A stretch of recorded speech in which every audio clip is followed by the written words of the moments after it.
D'abord, je souhaite la bienvenue à tous nos invités. Madame l'ambassadrice, Ncharfou Bik, à tous nos ministres, aux représentants éminents de la Banque mondiale, de la SFI, évidemment de la BAD. C'est un jour, je crois, mémorable. Parce qu'on va signer des actes au plan juridique qui nous sont très très importants. Que ce soit pour nous ou pour toute la planète. Le climat, comme on le sait tous, a beaucoup changé de par le monde.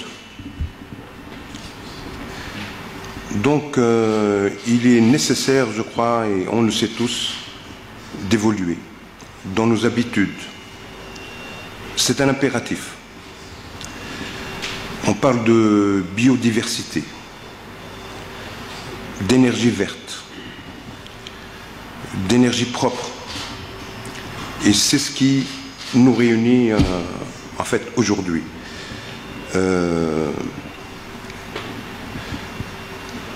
Ce qu'il faut, c'est que le monde entier se mobilise. Et je crois que de nombreux pays sont en train de le faire. Nos défis sont importants.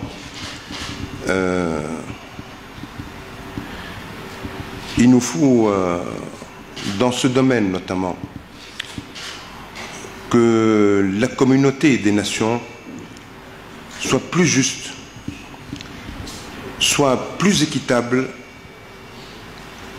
dans l'intérêt de tous les citoyens du monde, dans l'intérêt de ceux que nous laisserons le jour où on s'en ira. Et donc, il faut investir là-dedans. Et c'est pour ça que je vous l'ai dit en fait au départ,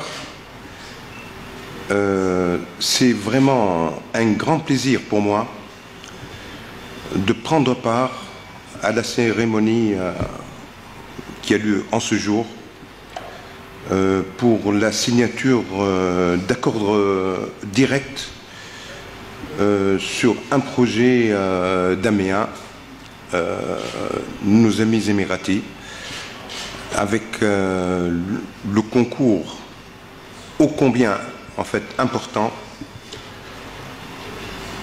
de nos amis de la SFI,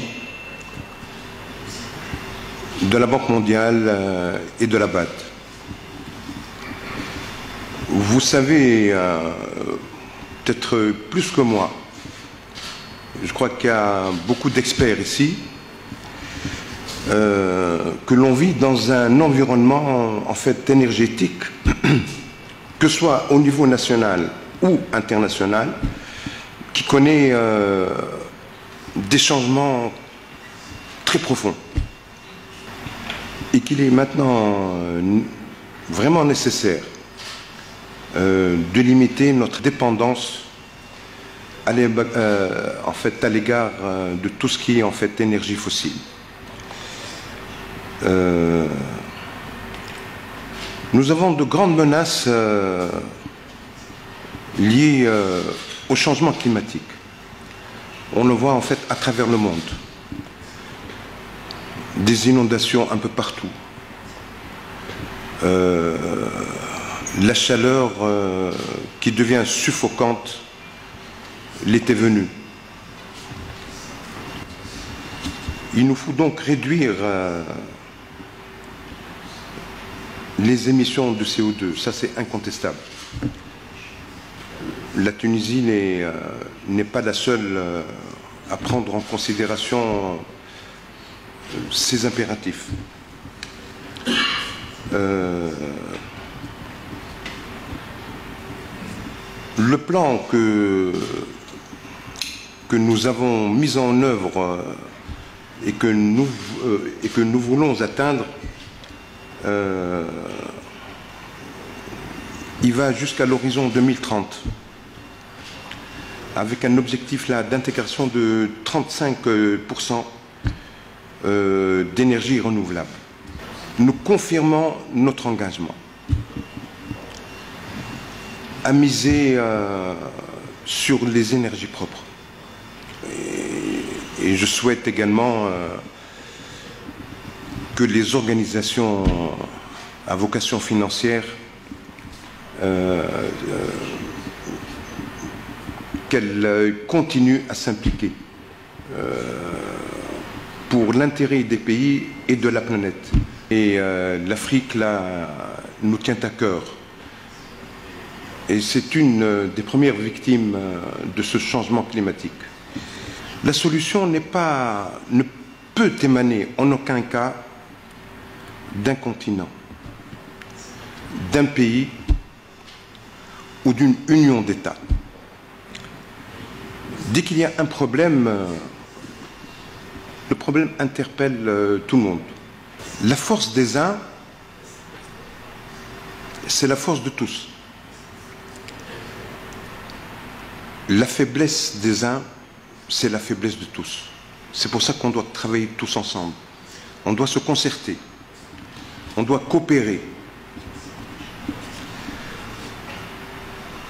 Et on doit trouver les solutions tous ensemble. Et évidemment, il n'y a pas de solution qui s'impose à certains. Dès qu'il y a concertation, dans la mesure où il y a concertation, où il y a coopération, on n'impose rien aux autres. On travaille ensemble. En vous remerciant une fois de plus et avec l'espoir également de vous revoir ici parmi nous pour d'autres conventions aussi importantes. Merci bien.